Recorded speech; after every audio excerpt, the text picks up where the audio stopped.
Las aventuras de Sherlock Holmes, por Sir Arthur Conan Doyle. Un escándalo en Bohemia. Ella es siempre para Sherlock Holmes la mujer. Rara vez le he oído hablar de ella aplicándole otro nombre. A los ojos de Sherlock Holmes, eclipsa y sobrepasa todo su sexo. No es que haya sentido por Irene Adler nada que se parezca al amor. Su inteligencia fría, llena de precisión pero admirablemente equilibrada, era en extremo opuesta a cualquier clase de emociones. Yo le considero como la máquina de razonar y observar más perfecta que he conocido en el mundo. Pero, como enamorado, no habría sabido estar en su papel. Si alguna vez hablaba de los sentimientos más tiernos, hacíalo con mofa y sarcasmo, admirables como tema para el observador, excelentes para descorrer el velo de los móviles y de los actos de las personas, pero el hombre entrenado en el razonar que admitiese intrusiones semejantes en su temperamento, delicado y finamente ajustado, daría con ello entrada a un factor perturbador, capaz de arrojar la duda sobre todos los resultados de su actividad mental. Ni el echar arenilla en un instrumento de gran sensibilidad, ni una hendidura en uno de sus cristales de gran aumento serían más perturbadores que una emoción fuerte en un temperamento como el suyo.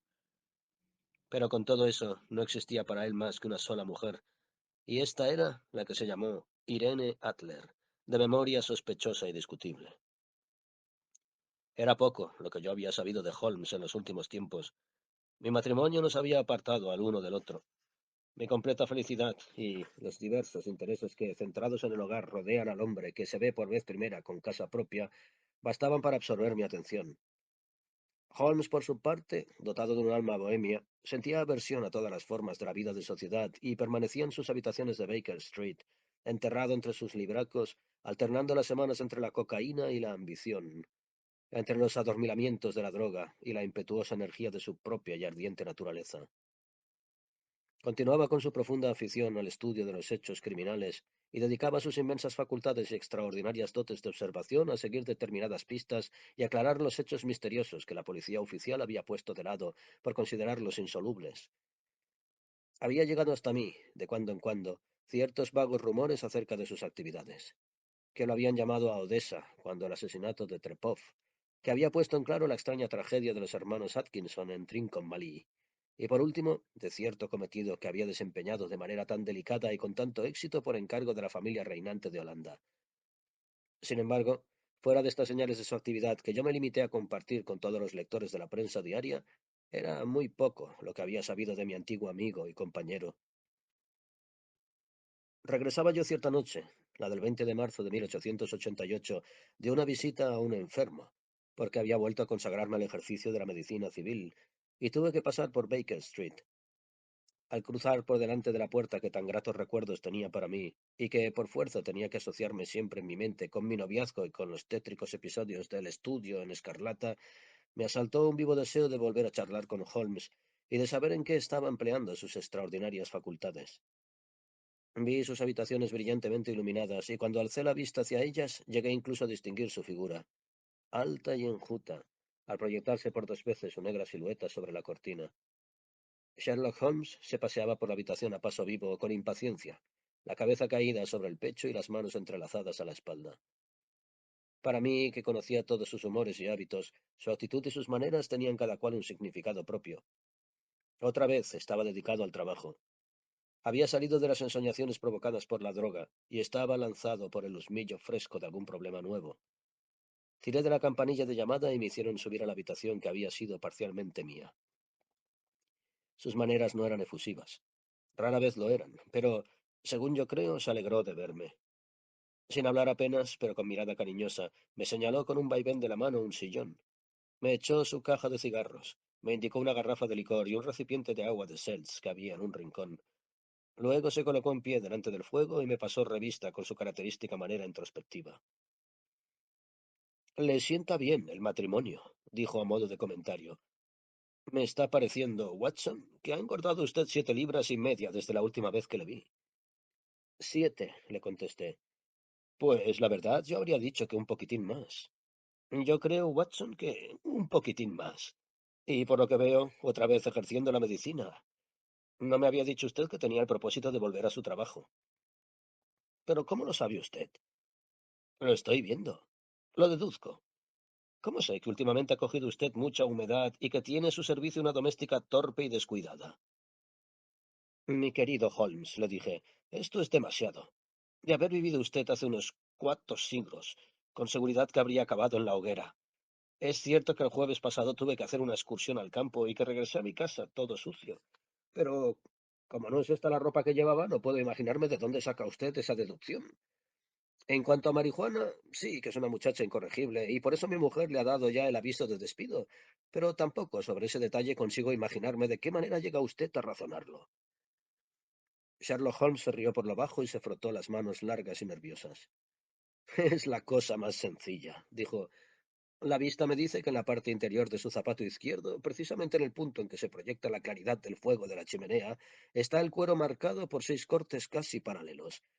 Es evidente que han sido producidos por alguien que ha rascado sin ningún cuidado el borde de la suela todo alrededor para arrancar el barro seco. Eso me dio pie para mi doble deducción de que había salido usted con mal tiempo y de que tiene un ejemplar de doméstica londinense que rasca las botas con verdadera saña. En lo referente al ejercicio de la medicina, cuando entra un caballero en mis habitaciones oliendo a cloroformo y veo en uno de los costados de su sombrero de copa un bulto saliente que me indica dónde ha escondido su estetoscopio, tendría yo que ser muy torpe para no dictaminar que se trata de un miembro inactivo de la profesión médica. No pude menos de reírme de la facilidad con que explicaba el proceso de sus deducciones, y le dije, siempre que le oigo aportar sus razones, me parece todo tan ridículamente sencillo que yo mismo podría haberlo hecho con facilidad, aunque en cada uno de los casos me quedo desconcertado hasta que me explica todo el proceso que ha seguido. Y sin embargo, creo que tengo tan buenos ojos como usted. Así es. En efecto, me contestó, encendiendo un cigarrillo y dejándose caer en un sillón. Usted ve, pero no se fija. Es una distinción clara. Por ejemplo, usted ha visto con frecuencia los escalones para subir desde el vestíbulo a este cuarto. Muchas veces. ¿Cómo cuántas? Centenares de veces. Dígame entonces, ¿cuántos escalones hay? ¿Cuántos? Pues no lo sé. Lo que yo le decía. Usted ha visto, pero no se ha fijado. Ahí es donde yo hago hincapié. Pues bien, yo sé que hay 17 escalones porque los he visto y al mismo tiempo me he fijado. A propósito, ya que le interesan a usted estos pequeños problemas y puesto que ha llevado su bondad hasta hacer la crónica de uno o dos de mis insignificantes experimentos, quizá sienta interés por este.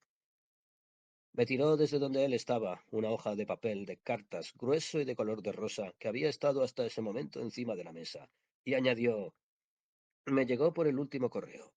Léala en voz alta. Era una carta sin fecha, sin firma y sin dirección. Decía, esta noche a las 8 menos cuarto irá a visitar a usted un caballero que desea sobre un asunto del más alto interés consultarle.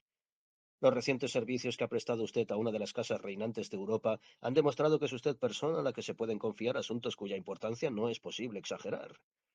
En esta referencia sobre usted coinciden las distintas fuentes en que nos hemos informado. Esté usted en sus habitaciones a la hora que se le indica y no tome a mal que el visitante se presente enmascarado. Este sí que es un caso misterioso, comenté yo. ¿Qué cree usted que hay detrás de esto? No poseo todavía datos. Constituye un craso error el teorizar sin poseer datos. Uno empieza de manera insensible a retorcer los hechos para acomodarlos a su hipótesis, en vez de acomodar las hipótesis a los hechos. Pero, circunscribiéndonos a la carta misma, ¿qué saca usted de ella? Yo examiné con gran cuidado la escritura y el papel.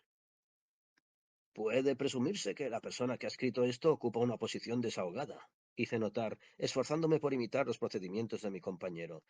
Es un papel que no se compra a menos de media corona el paquete.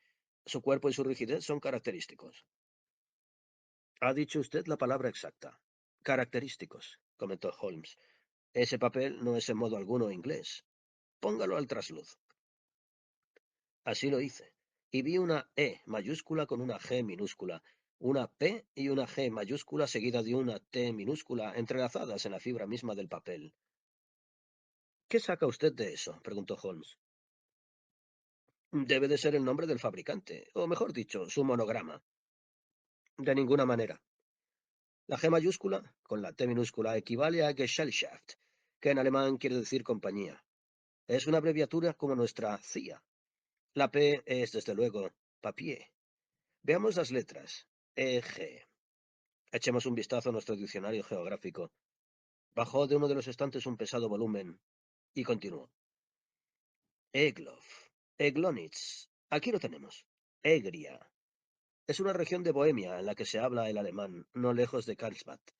Es notable por haber sido el escenario de la muerte de Wallenstein y por sus muchas fábricas de cristal y de papel. Ah, ja, ja, amigo mío. ¿Qué saca usted de este dato?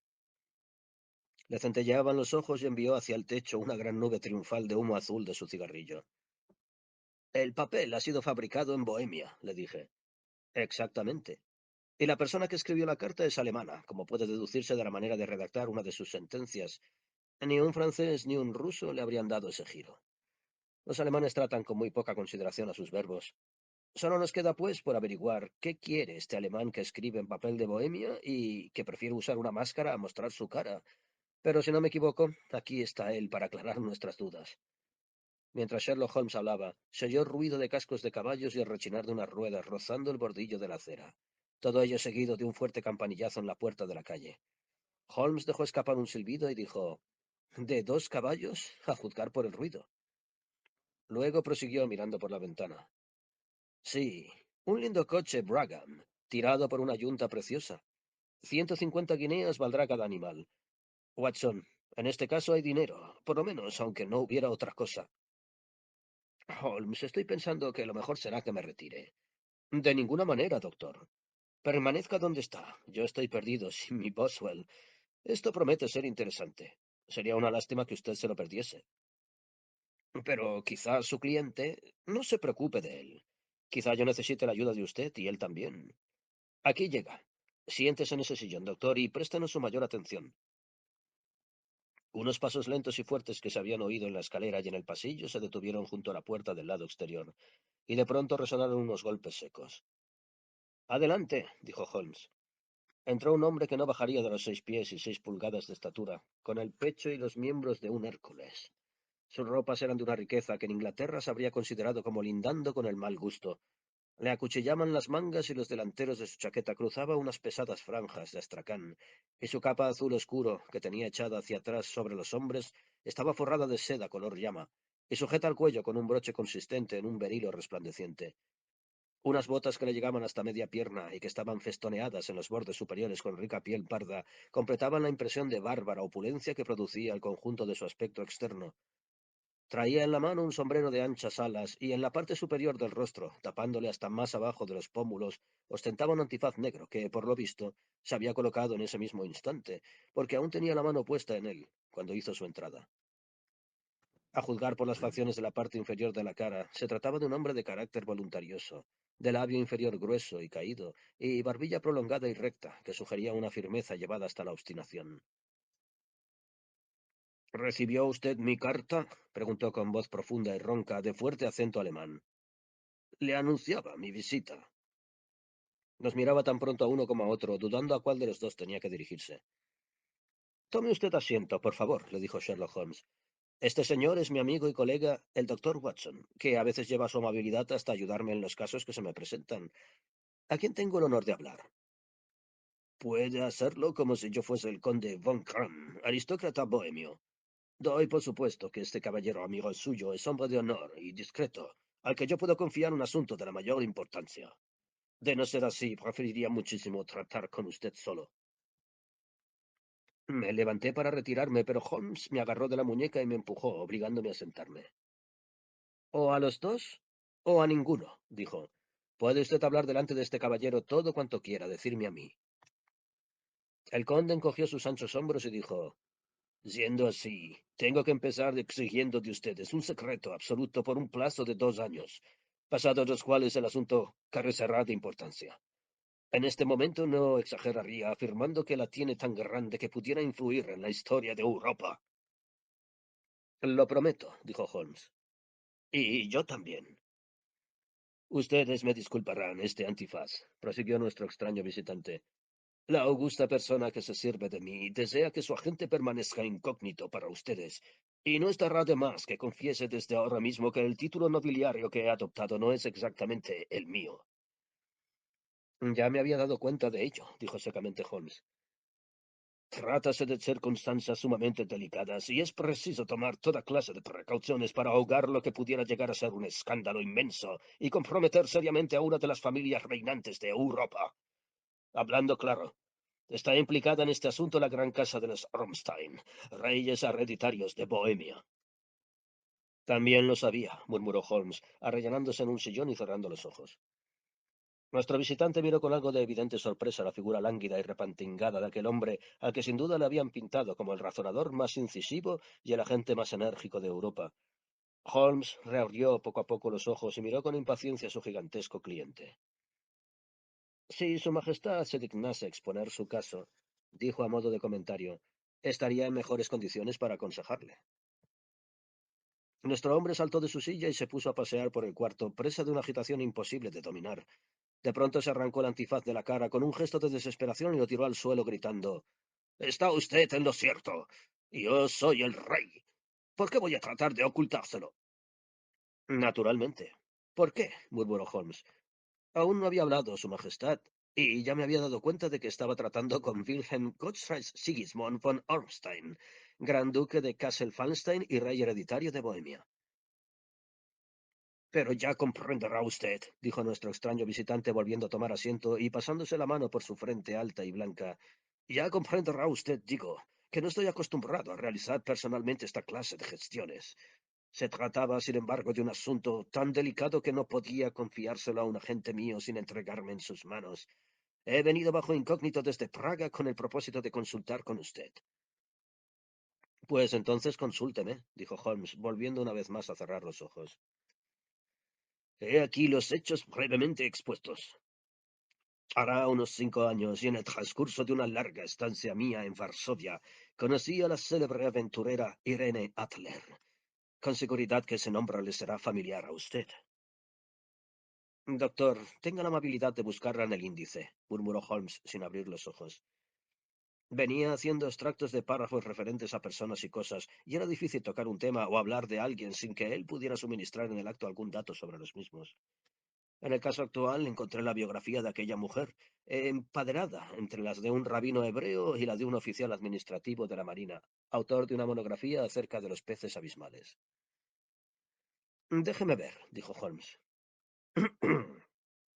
Nacida en Nueva Jersey el año 1858. Contralto. La Scala. Prima donna en la Ópera Imperial de Varsovia. Eso es. Retirada de los escenarios de ópera. Ajá. Vive en Londres. Justamente. Según tengo entendido, Su Majestad se enredó con esta joven. Le escribió ciertas cartas comprometedoras y ahora desea recuperarlas. Exactamente. Pero, ¿cómo? ¿Hubo matrimonio secreto? En absoluto. ¿Ni papeles o certificados legales? Ninguno. Pues entonces no alcanzo a ver a dónde va a parar Su Majestad. En el caso de que esta joven exhibiese cartas para realizar un chantaje o con otra finalidad cualquiera, ¿cómo iba ella a demostrar su autenticidad? Está la letra. ¡Ja! Falsificada. Mi papel especial de cartas. Robado. Mi propio sello. Imitado. Mi fotografía. Comprada. En la fotografía estamos los dos. Vaya, vaya. Esto sí que está mal. Su Majestad cometió desde luego una indiscreción. Estaba fuera de mí. Loco. Se ha comprometido seriamente. Entonces yo no era más que príncipe heredero y además joven. Hoy mismo no tengo sino 30 años. Es preciso recuperar esa fotografía. Lo hemos intentado y fracasamos. Su Majestad tiene que pagar. Es preciso comprar esa fotografía. Pero ella no quiere venderla. Hay que robársela entonces. Hemos realizado 5 tentativas. Ladrones a sueldo mío registraron su casa de arriba abajo por 2 veces. En otra ocasión, mientras ella viajaba, sustrajimos su equipaje. Le tendimos heladas 2 veces más, siempre sin resultado. ¿No encontraron rastro alguno de la foto? En absoluto. Holmes se echó a reír y dijo: «He aquí un problemita peliagudo».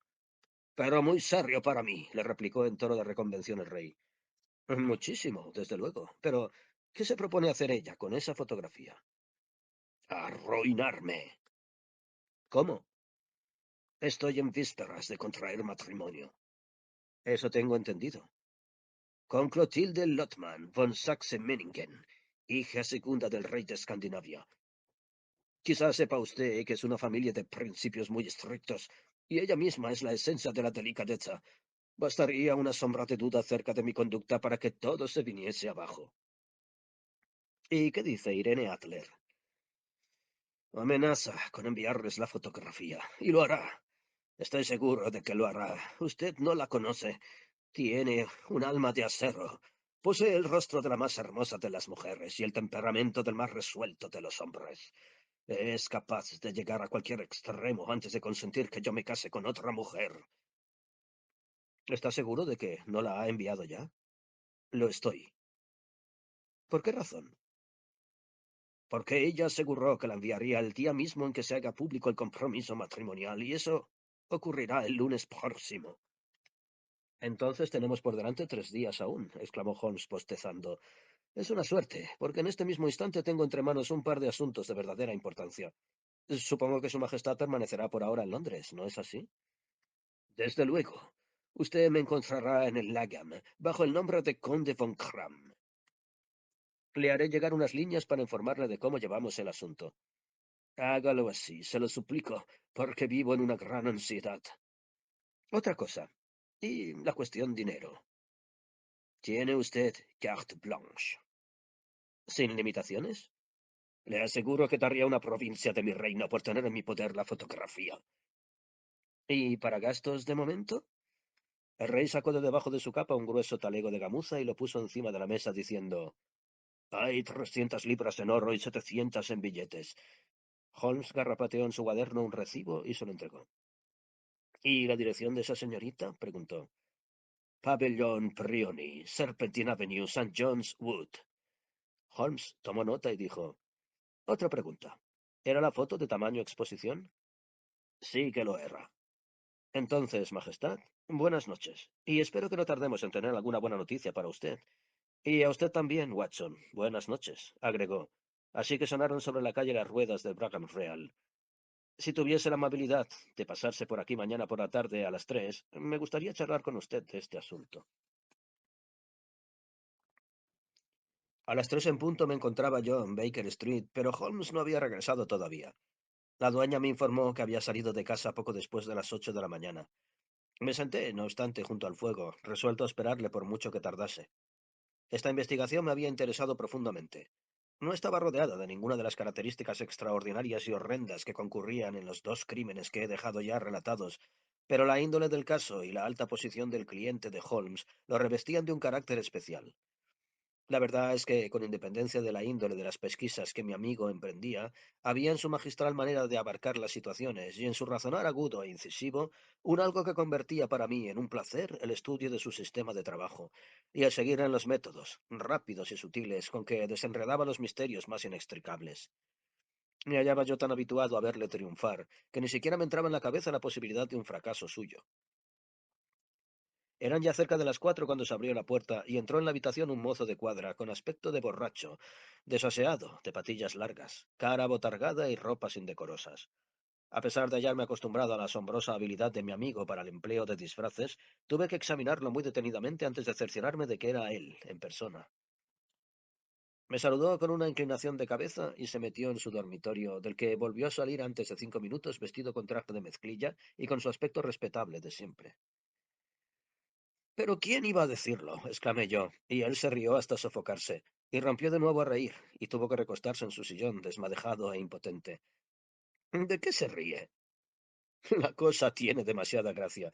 Estoy seguro de que no es usted capaz de adivinar en qué invertí la mañana, ni lo que acabé por hacer». «No puedo imaginármelo, aunque supongo que habrá estado estudiando las costumbres, y hasta quizá la casa, de la señorita Irene Adler». «Exactamente. Pero las consecuencias que se me originaron han sido bastante fuera de lo corriente. Se lo voy a contar. Salí esta mañana de casa, poco después de las 8, caracterizado de mozo de cuadra, en busca de colocación. Existe entre la gente de caballerizas una asombrosa simpatía y hermandad masónica.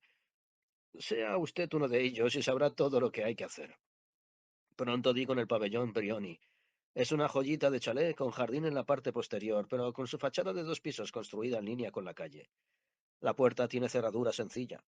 A la derecha hay un cuarto de estar, bien amueblado, con ventanas largas que llegan casi hasta el suelo y que tienen anticuados cierres ingleses de ventana que cualquier niño es capaz de abrir. En la fachada posterior no descubrir nada de particular, salvo que la ventana del pasillo puede alcanzarse desde el techo del edificio de la cochera. Caminé alrededor de la casa y lo examiné todo cuidadosamente, y desde todos los puntos de vista, aunque sin descubrir ningún otro detalle de interés. Luego me fui paseando descansadamente calle adelante y descubrí, tal como yo esperaba, unos establos de una travesía que corren a lo largo de una de las tapias del jardín. Eché una mano a los mozos de cuadra en la tarea de almohazar los caballos, y me lo pagaron con 2 peniques, un vaso de mitad y mitad, dos rellenos de la cazoleta de la pipa con mal tabaco y todos los informes que yo podía apetecer acerca de la señorita Adler, sin contar con lo que me dieron acerca de otra media docena de personas de la vecindad, en las cuales yo no tenía ningún interés, pero que no tuve más remedio que escuchar. ¿Y qué supo de Irene Adler?, le pregunté. Pues verá usted, tiene locos a todos los hombres que viven por allí. Es la cosa más linda que haya bajo un sombrero en todo el planeta. Así aseguran, como un solo hombre, todos los de las caballerizas de Serpentín. Lleva una vida tranquila, canta en conciertos, sale todos los días en carruaje a las 5 y regresa a las 7 en punto para cenar.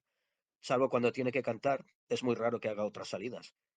Solo es visitada por un individuo varón, pero lo es con mucha frecuencia. Es un hombre moreno, hermoso, impetuoso. No se pasa un día sin que la visite, y en ocasiones lo hace 2 veces el mismo día. Es un tal señor Godfrey Norton, del Colegio de Abogados de Inner Temple. Fíjese en todas las ventajas que ofrece para ser confidente el oficio de cochero. Estos que me hablaban lo habían llevado a su casa una docena de veces, desde las caballerizas de Serpentín, y estaban en el cabo de la calle sobre su persona. Una vez que me hube enterado de todo cuanto podían decirme, me dediqué otra vez a pasearme calle arriba y calle abajo por cerca del Pavilion Bryony y a trazarme mi plan de campaña. Este Godfrey Norton jugaba, sin duda, un gran papel en el asunto. Era abogado, lo cual sonaba de una manera ominosa. ¿Qué clase de relaciones existían entre ellos y qué finalidad tenían sus repetidas visitas? ¿Era ella cliente, amiga o amante suya? En el primero de estos casos, era probable que le hubiesen entregado a él la fotografía. En el último de los casos, se resultaba menos probable. De lo que resultase, dependía el que yo siguiese con mi labor en el pabellón Bryony o volviese mi atención a las habitaciones de aquel caballero en el Temple. Era un punto delicado y que ensanchaba el campo de mis investigaciones. Me temo que le estoy aburriendo a usted con todos estos detalles, pero si ha de hacerse cargo de la situación es preciso que yo le exponga mis pequeñas dificultades. Le sigo a usted con gran atención, le contesté. Aún seguía sopesando el tema en mi mente cuando se detuvo delante del pabellón Bryony un coche de un caballo y saltó fuera de él un caballero. Era un hombre de extraordinaria belleza, moreno, aguileño, con bigote, sin duda alguna el hombre del que me habían hablado. Parecía tener mucha prisa. Gritó al cochero que esperase e hizo a un lado con el brazo a la doncella que le abrió la puerta con el aire de quien está en su casa. Permaneció en el interior cosa de media hora, y yo pude captar rápidas visiones de su persona al otro lado de las ventanas del cuarto de estar. Se paseaba de un lado para otro, hablaba animadamente y agitaba los brazos. A ella no conseguí verla. De pronto volvió a salir aquel hombre, con muestras de llevar aún más prisa que antes. Al subir al coche sacó un reloj de oro del bolsillo y miró la hora con gran ansiedad. Salga como una exhalación, gritó. Primero a Gross y Hanky, en Regent Street, y después a la iglesia de Santa Mónica, en Edgware Road. Hay media guinea para usted si lo hace en 20 minutos. Allá se fueron, y cuando yo estaba preguntándome si no haría bien en seguirlos, veo venir por la travesía un elegante landó pequeño, cuyo cochero traía, aún a medio abrochar, la chaqueta y el nudo de la corbata debajo de la oreja, mientras que los extremos de las correas de su atalaje salían fuera de las hebillas. Ni siquiera tuvo tiempo de parar delante de la puerta, cuando salió ella del vestíbulo como una flecha y subió al coche. No hice sino verla un instante, pero me di cuenta de que era una mujer adorable, con una cara como para que un hombre se dejase matar por ella. A la iglesia de Santa Mónica, John, le gritó, y hay para ti medio soberano si llegas en 20 minutos. Watson, aquello era demasiado bueno para perdérselo. Estaba yo calculando qué me convenía más, si echar a correr o colgarme de la puerta trasera del landó, pero en este instante vi acercarse por la calle a un coche de alquiler. El cochero miró y remiró al ver un cliente tan desaseado, pero yo salté dentro sin darle tiempo a que pusiese inconvenientes y le dije, a la iglesia de Santa Mónica, y hay para ti medio soberano si llegas en 20 minutos. Eran las 12 menos 25 minutos y no resultaba difícil barruntar de qué se trataba. Mi cochero arreó de lo lindo. No creo que yo haya ido nunca en coche a mayor velocidad, pero lo cierto es que los demás llegaron antes. Cuando lo hice yo, el coche de un caballo y el landó se hallaban delante de la iglesia, con sus caballos humeantes. Pagué al cochero y me metí a toda prisa en la iglesia. No había en ella un alma, fuera de las dos a quienes yo había venido siguiendo, y un clérigo vestido de sobrepelliz que parecía estar arguyendo con ellos. Se hallaban los tres formando grupo delante del altar. Yo me metí por el pasillo lateral muy sosegadamente, como uno que ha venido a pasar el tiempo a la iglesia. De pronto, con gran sorpresa mía, los tres que estaban junto al altar se volvieron a mirarme. Y Godfrey Norton vino a todo correr hacia mí. Gracias a Dios, exclamó. Usted nos servirá. Venga, venga. ¿Qué ocurre? Pregunté. Venga, hombre, venga. Se trata de 3 minutos, o de lo contrario, no será legal. Me llevó medio a rastras al altar, y antes que yo comprendiese de qué se trataba, me encontré mascullando respuestas que me susurraban al oído, y saliendo garante de cosas que ignoraba por completo, y en términos generales, colaborando a unir con firmes lazos a Irene Adler, soltera, con Godfrey Norton, soltero.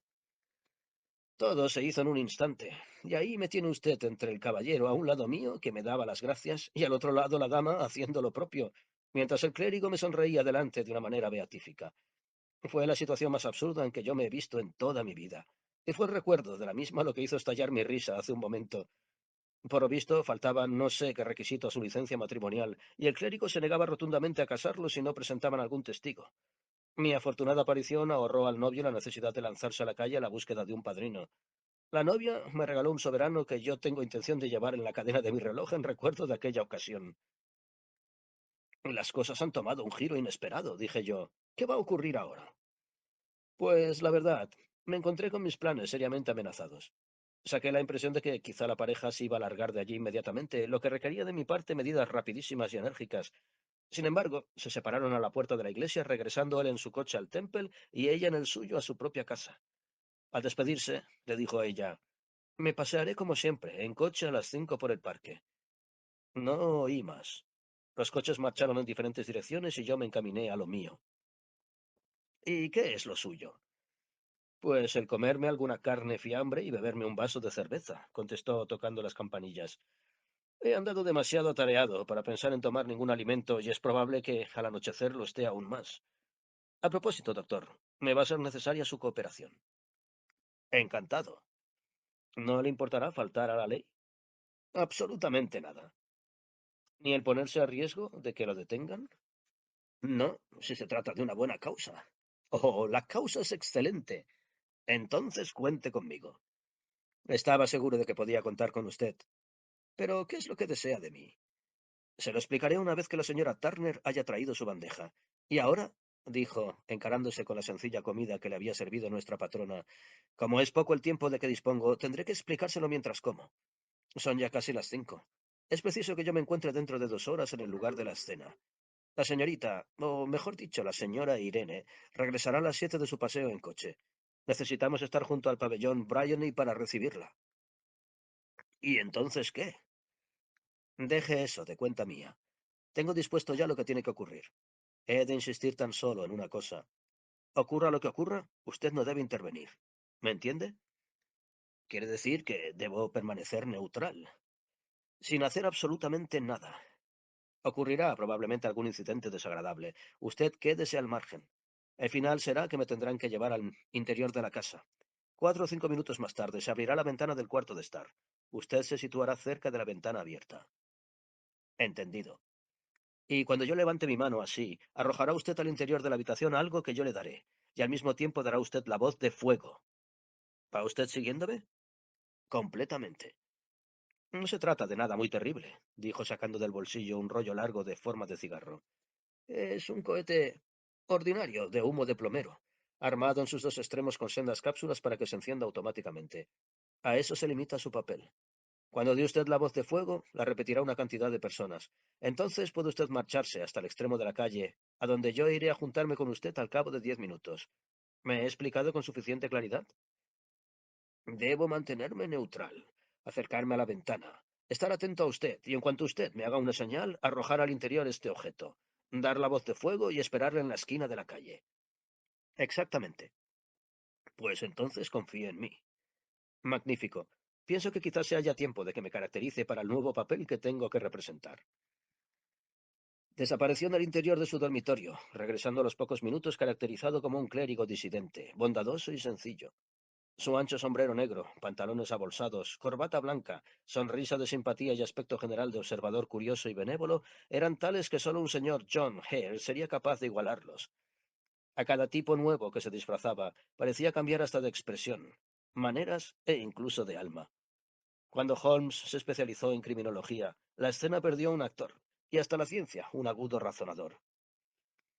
Eran las 6:15 cuando salimos de Baker Street y faltaban todavía 10 minutos para la hora señalada cuando llegamos a Serpentine Avenue.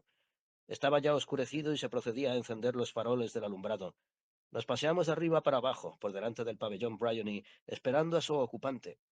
La casa era tal, y como yo me la había figurado por la concisa descripción que de ella había hecho Sherlock Holmes, pero el lugar parecía menos recogido de lo que yo me imaginé. Para tratarse de una calle pequeña, de un barrio tranquilo, resultaba notablemente animada. Había en una esquina un grupo de hombres mal vestidos que fumaban y se reían. Dos soldados de la guardia flirteando con una niñera, un afilador con su rueda y varios jóvenes bien trajeados que se paseaban tranquilamente con el cigarro en la boca. Esta boda, me dijo Holmes mientras íbamos y veníamos por la calle, simplifica bastante el asunto. La fotografía resulta ahora un arma de doble filo. Es probable que ella sienta la misma aversión a que sea vista por el señor Godfrey Norton como nuestro cliente a que la princesa la tenga delante de los ojos. Ahora bien, la cuestión que se plantea es esta. ¿Dónde encontraremos la fotografía? Eso es. ¿Dónde? Es muy poco probable que se la lleve de un lado para otro en su viaje. Es de tamaño de exposición, demasiado grande para poder ocultarla entre el vestido. Sabe, además que el rey es capaz de tenderle una celada y hacerla registrar, y en efecto lo ha intentado un par de veces. Podemos pues dar por sentado que no la lleva consigo. ¿Dónde la tiene entonces? Puede guardarla su banquero o puede guardarla su abogado. Existe esa doble posibilidad, pero estoy inclinado a pensar que ni lo uno ni lo otro. Las mujeres son por naturaleza aficionadas al encubrimiento, pero les gusta ser ellas mismas las encubridoras. ¿Por qué razón habría de entregarla a otra persona? Podía confiar en sí misma como guardadora, pero no sabía qué influencias políticas, directas o indirectas, podrían llegar a emplearse para hacer fuerza sobre un hombre de negocios. Tenga usted, además, en cuenta que ella había tomado la resolución de servirse de la fotografía dentro de unos días. Debe, pues, encontrarse en un lugar en que le sea fácil echar mano de la misma. Debe de estar en su propio domicilio. Pero la casa ha sido asaltada y registrada por 2 veces. Bah, no supieron registrar debidamente. ¿Y cómo lo hará usted? Yo no haré registros. ¿Qué hará, pues? Haré que ella misma me indique el sitio. Se negará. No podrá. Pero ya oigo traqueteo de ruedas. Es su coche. Tenga cuidado con cumplir mis órdenes al pie de la letra. Mientras él hablaba, aparecieron doblando la esquina de la avenida las luces laterales de un coche. Era este un bonito y pequeño landó que avanzó con estrépito hasta detenerse delante de la puerta del pabellón Bryony. Uno de los vagabundos echó a correr para abrir la puerta del coche y ganarse de ese modo una moneda, pero otro, que se había lanzado a hacer lo propio, lo apartó violentamente. Esto dio lugar a una furiosa riña, que atizaron aún más los dos soldados de la guardia, que se pusieron de parte de uno de los dos vagabundos, y el afilador, que tomó con igual calor partido por el otro. Alguien dio un puñetazo, y en un instante la dama que se apeaba del coche se vio en el centro de un pequeño grupo de hombres que reñían acaloradamente y que se acometían de una manera salvaje con puños y palos. Holmes se precipitó en medio del zafarrancho para proteger a la señora, pero en el instante mismo en que llegaba hasta ella dejó escapar un grito y cayó al suelo con la cara convertida en un manantial de sangre. Al ver aquello, los dos soldados de la guardia pusieron pies en polvorosa por un lado, y los vagabundos hicieron lo propio por el otro, mientras que cierto número de personas bien vestidas, que habían sido testigos de la trifulca, sin tomar parte en la misma, se apresuraron a acudir en ayuda de la señora y en socorro del herido. Irene Adler, seguiré llamándola por ese nombre, se había apresurado a subir la escalinata de su casa, pero se detuvo en el escalón superior y se volvió para mirar a la calle, mientras su figura espléndida se dibujaba sobre el fondo de las luces del vestíbulo. ¿Es importante la herida de ese buen caballero? Preguntó. Está muerto, gritaron varias voces. No, no, aún vive, gritó otra. Pero si se le lleva al hospital fallecerá antes que llegue. Se ha portado valerosamente, dijo una mujer. De no haber sido por él, se habrían llevado el bolso y el reloj de la señora. Formaban una cuadrilla, y de las violentas, además.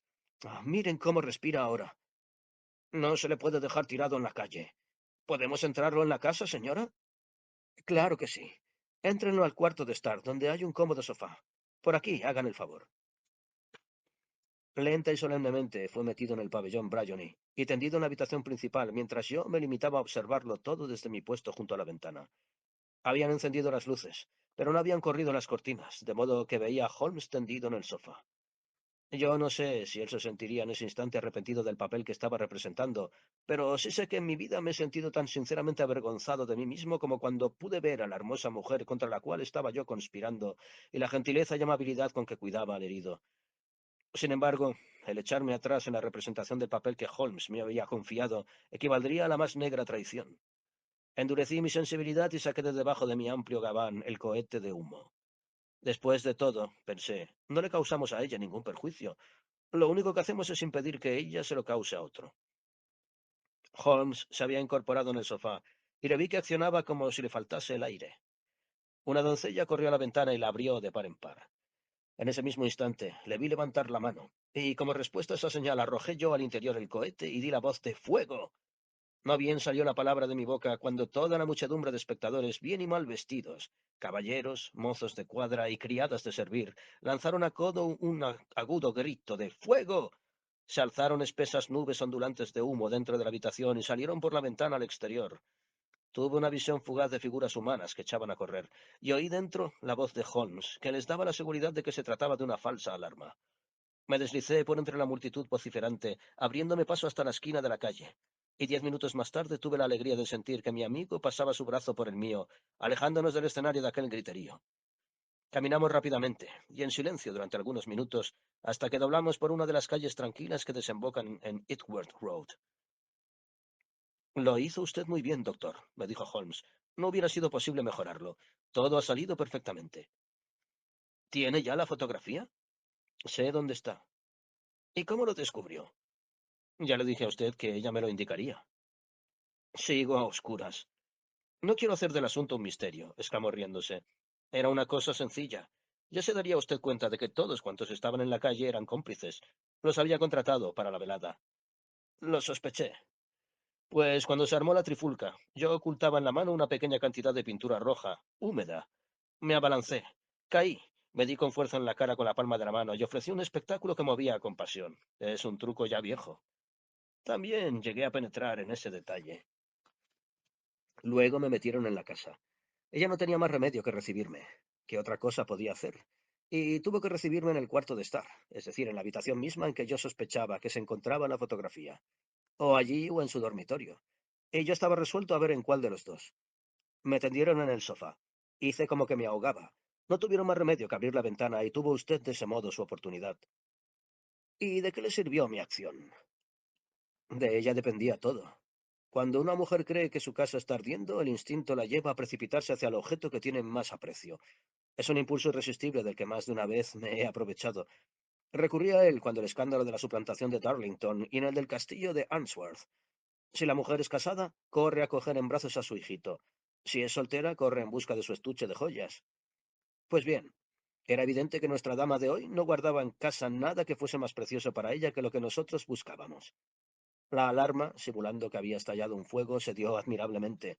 El humo y el griterío eran como para sobresaltar a una persona de nervios de acero. Ella actuó de manera magnífica. La fotografía está en un escondite que hay detrás de un panel corredizo encima mismo de la campanilla de llamada de la derecha. Ella se plantó allí en un instante, y la vi medio sacarla fuera. Cuando yo empecé a gritar que se trataba de una falsa alarma, volvió a colocarla en su sitio. Echó una mirada al cohete, salió corriendo de la habitación y no volví a verla. Me puse en pie, y dando toda clase de excusas huí de la casa. Estuve dudando si apoderarme de la fotografía entonces mismo, pero el cochero había entrado en el cuarto de estar y no quitaba de mí sus ojos. Me pareció pues más seguro esperar. Con precipitarse demasiado, quizás echase todo a perder. ¿Y ahora? Le pregunté. Nuestra investigación está prácticamente acabada. Mañana iré allí de visita con el rey, y usted puede acompañarnos si le agrada. Nos pasarán al cuarto de estar mientras avisan a la señora, pero es probable que cuando ella se presente no nos encuentre ni a nosotros ni a la fotografía. Quizá constituya para su majestad una satisfacción el recuperarla con sus propias manos. ¿A qué hora irán ustedes? A las 8 de la mañana. Ella no se habrá levantado todavía, de modo que tendremos el campo libre. Además, es preciso que actuemos con rapidez, porque quizás su matrimonio suponga un cambio completo en su vida y en sus costumbres. Es preciso que yo telegrafíe sin perder momento al rey. Habíamos llegado a Baker Street y nos habíamos detenido delante de la puerta. Mi compañero rebuscaba la llave en sus bolsillos cuando alguien le dijo al pesar: «Buenas noches, señor Sherlock Holmes». Había en este instante en la acera varias personas, pero el saludo parecía proceder de un joven delgado que vestía ancho gabán y que se alejó rápidamente. Holmes dijo, mirando con fijeza hacia la calle débilmente alumbrada: «Yo he oído antes esa voz. ¿Quién diablos ha podido ser?»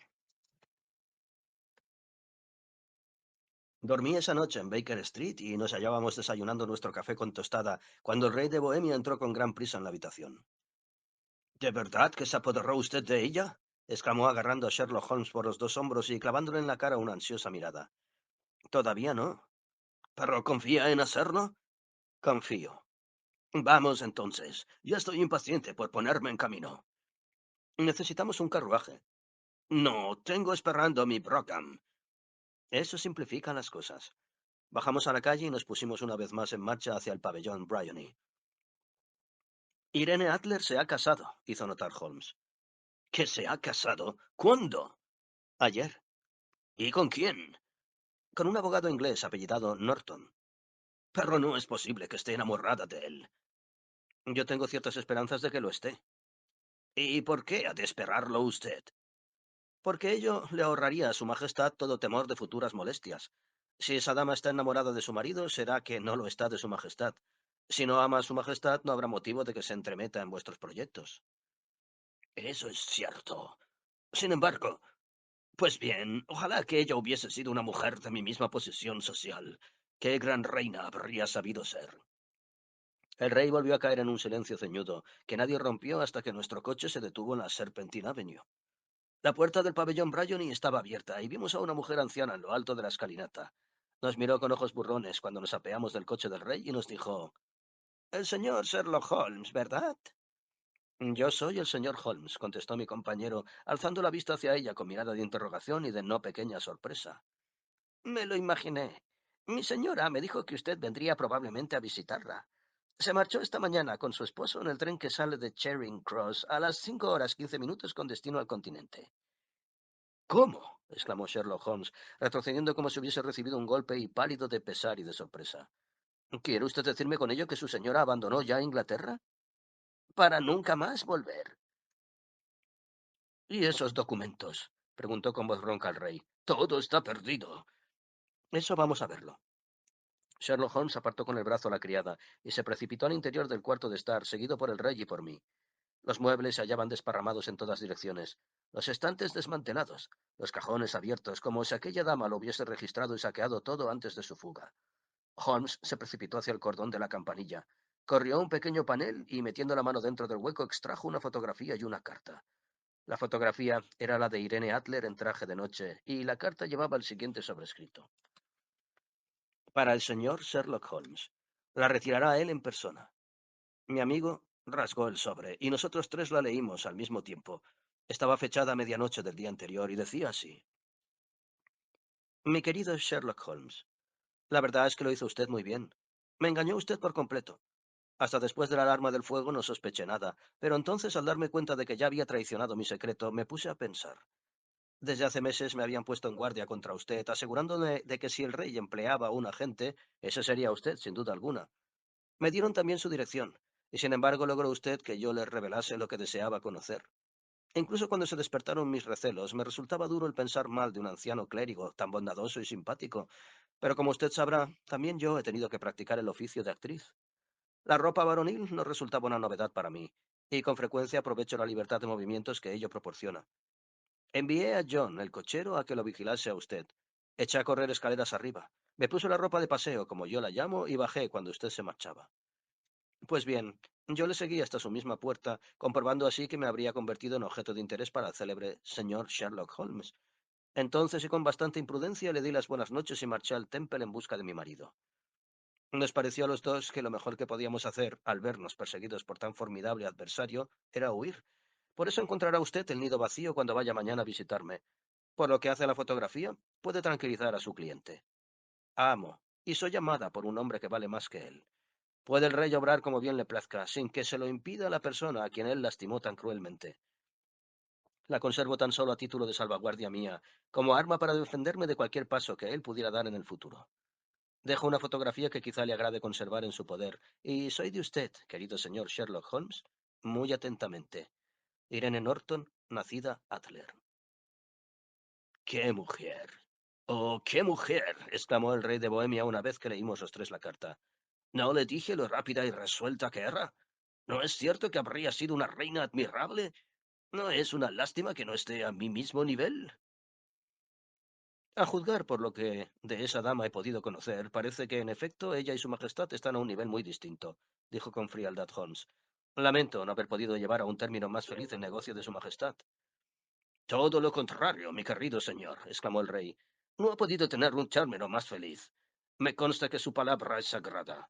La fotografía es ahora tan inofensiva como si hubiese ardido en el fuego. Me felicito de oírle decir eso a su majestad. Tengo contraída una deuda inmensa con usted. Dígame, por favor, de qué manera puedo compensarle. Este anillo se sacó del dedo un anillo de esmeralda en forma de serpiente y se lo presentó en la palma de la mano. Su Majestad está en posesión de algo que yo valoro mucho más, dijo Sherlock Holmes. No tiene usted más que nombrármelo. Esta fotografía. El rey se le quedó mirando con asombro y exclamó, la fotografía de Irene. Suya es, desde luego, si así lo desea. Doy las gracias a su Majestad. De modo, pues, que ya no queda nada por tratar de ese asunto. Tengo el honor de dar los buenos días a su Majestad. Holmes se inclinó. Se volvió sin darse por enterado de la mano que el rey le alargaba y echó a andar acompañado por mí hacia sus habitaciones. Y así fue como se cernió amenazador sobre el reino de Bohemia un gran escándalo, y cómo el ingenio de una mujer desbarató los planes mejor trazados de Sherlock Holmes. En otro tiempo, acostumbraba a éste bromear a propósito de la inteligencia de las mujeres, pero ya no le he vuelto a oír expresarse de ese modo en los últimos tiempos. Y siempre que habla de Irene Adler, o cuando hace referencia a su fotografía, le da el honroso título de la mujer.